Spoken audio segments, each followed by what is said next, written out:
Hi,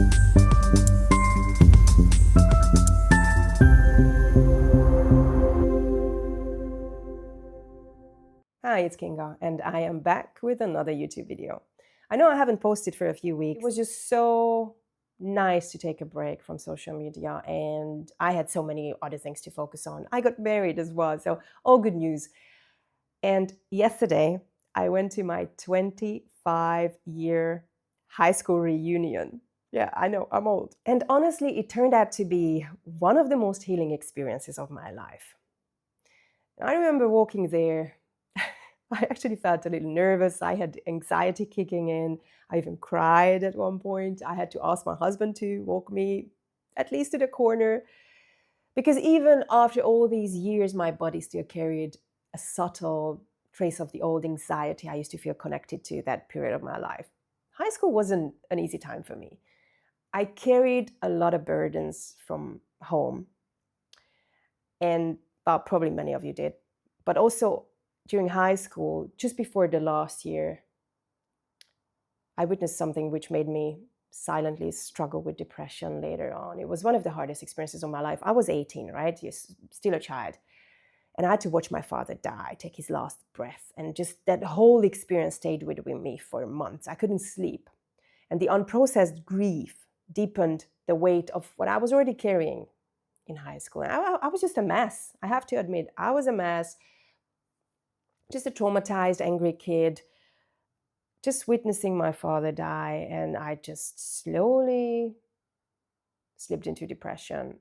But no one really knew. I didn't even know, like back then.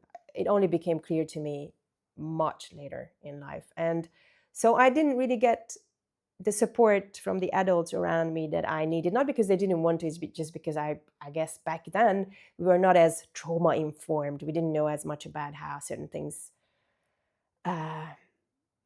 affect children, even adults, right? But it's just, we didn't really have the tools. I definitely didn't have the tools. And for years, even after high school, I had nightmares about that period.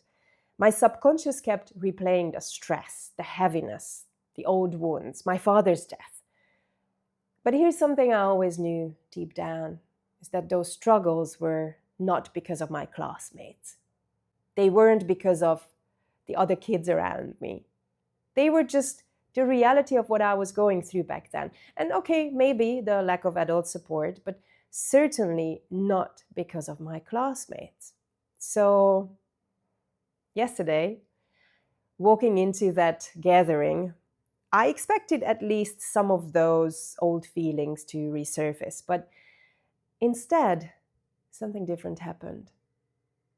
I laughed, I connected, I looked around at the faces that once belonged to the past, and instead of this contraction, I felt expansion. And instead of tightness, I felt ease.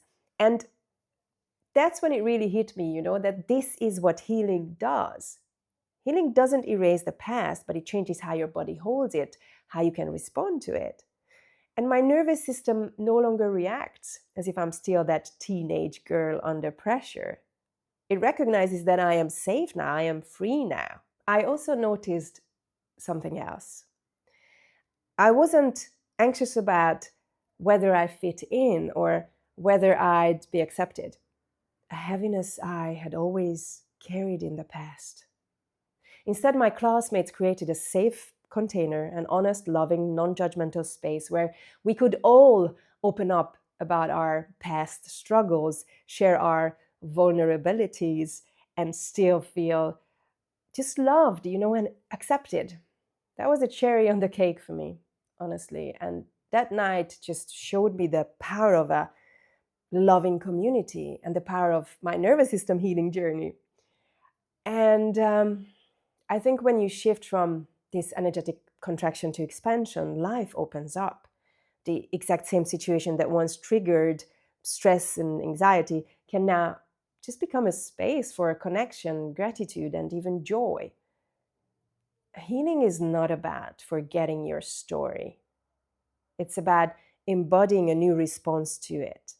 That's the difference between being trapped in the past and just being free in the present. And maybe you've had moments where you've avoided going somewhere because of old memories, or you walked into a room and felt your body kind of tense up before you even knew why.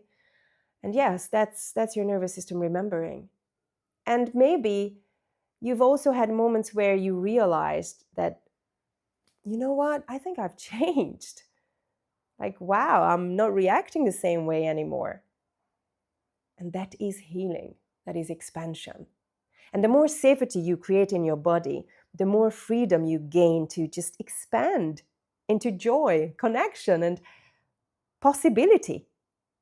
And I walked away from last night's reunion with such deep gratitude for my classmates, for the paths we've all taken, and for the inner work that allowed me to experience the evening not as the girl I once was, but the woman I've become.